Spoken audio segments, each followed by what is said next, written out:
أعوذ بالله من الشيطان الرجيم. بسم الله الرحمن الرحيم. ومن يقتل مؤمنا متعمدا فجزاؤه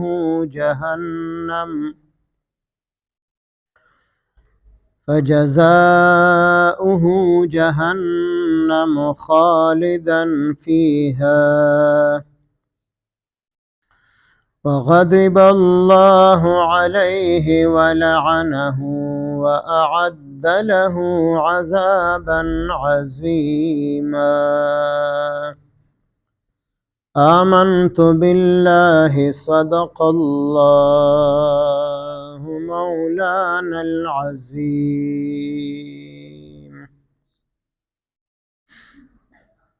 سورة نساء پنځمه سپاره آیت نمبر 93. دینه مخکې کوم آیت مبارک ذکر شو، پاغي کې د یو مسلمان یا د یو کافر د قتل خطا ذکرو، چې پاغي کې کفاره هم وا، غلام یا وینځه آزادول او دیت ورکول هم. اوس د قتل بل قسم بیانوي چې هغې ته قتل عمد ویلی شي. قتل عمد هغه قتل ته ویلی شي چې هغه قصدن عمدن او ارادتن وي، او آله هم د قتل استعمال کړي وي چې په هغې باندې د انسان موت واقع کیږي. په داسې آله باندې په یو کس باندې گزار کړی دی، حمله پې کړې ده، او اراده هم د هغه د قتل کولو ده. د دې کې یو د دنیا سزا ده چې هغې ته قصاص ویلی شي. د هغې ذکر سوره بقره کې شوی دی، کتب علیکم القصاص، چې په تاسو باندې په قتل عمد کې قصاص لازم شوی دی، یعنی قاتل به د مقتول په قصاص او بدله کې قتل کولی شي. دا د دنیا سزا ده. خو د قاتل نه علاوه بل کس قتل کول دا ناروا او حرام دي. ځکه زموږ پښتو معاشره کې قاتل ورله په لاس نه راځي، نو که د هغه رور مخې له راغی هغه باندې ډز کوي، که د هغه پلار مخې له راغی په هغه ډز کوي، که د هغه زوی مخې له راغی وایي زه صرف سر پوره کوم، خپل بدل اخلمه. نو دا ناروا او حرام دي. او قاتل هم په هغه صورت کې قتل کول چې د هغه قاتل کېدل هغه یقیني وي، چې واقعي دا سړی د قتل کړی دی، یا پې ګواهان دي، یا د دې مړي د حالت نزع بیان دی، دی په خپله ووایي چې زه فلاني قتل کړی ما. چې انسان ته یقین حاصل شي نو صرف هغه قاتل هغه قتل کول جایز دي. د قاتل نه علاوه د هغه بل رشته دار قتل کول دا ناجایز او حرام دي. نو دغه خو د دنیا سزا ده. دې آیت مبارک کې الله پاک د دغه قاتل دپاره یو څو سزاګانې ذکر کړي دي، چې هغې کې لومبنۍ سزا د جهنم ده، چې دی به دوزخ ته ځي، او دوزخ ته به څنګه ځي؟ هغې سره خالدن فیها ذکر کړی دی چې دی به همیشه دپاره په دوزخ کې وي.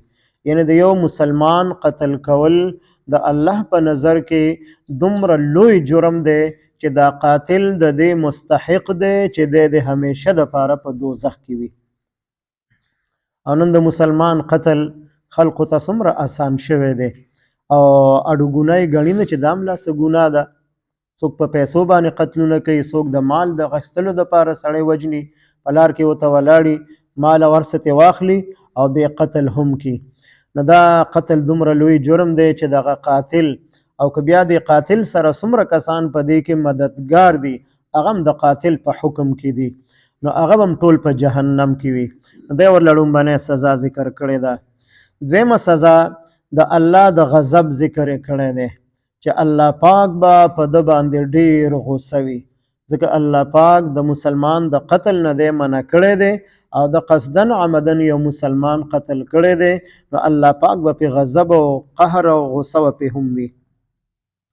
او درېمه سزا د الله پاک د لعنت ده چې په ده باندې به د الله پاک د طرف نه لعنت وي. لعنت معنا د الله د رحمت نه لرې کېدل، نو دی الله پاک د خپل رحمت نه لرې کړی دی. او څلورمه سزا د عذابا عظیمه په شکل کې ذکر کړې ده چې دته به الله پاک ډېر لوی عذاب ورکوي، لویه سزا به ورته ورکوي. نو سزا خو د جهنم ذکر کړله خو چې د عذابا عظیمه دا د الله په علم کې ده چې دا په دوزخ کې الله پاک دغه قاتل له کم قسم سزا ورکوي. نو دا څلور سزاګانې ذکر کړي. او دلته مفسرین فرمایي چې د دې قاتل چې دی مسلمان دی، مؤمن دی او د ده دپاره د همیشه دوزخ ته د داخلېدو سزا ذکر کړې ده. نو مفسرین فرمایي چې دا په هغه صورت کې ده چې کله د مسلمان دا قتل حلال ګڼلی دی، نو چې قتل حلال وګڼو دی کافر شو او کافر دپاره همیشه دپاره د دوزخ سزا ده. دویمه خبره په دې باندې دا لیکلې ده چې دا قاتل دته چې الله پاک د همیشه د جهنم سزا ذکر کړی دی چې د دپاره به همیشه دپاره په جهنم کې سزا وي، نو د دې نه مراد ډېره موده په دوزخ کې پاتې کېدل دي چې ډېر وخت به الله پاک په دوزخ کې وساتي او بیا مسلمان دی نو د دوزخ نه به الله پاک راوباسي او جنت ته به داخل کی.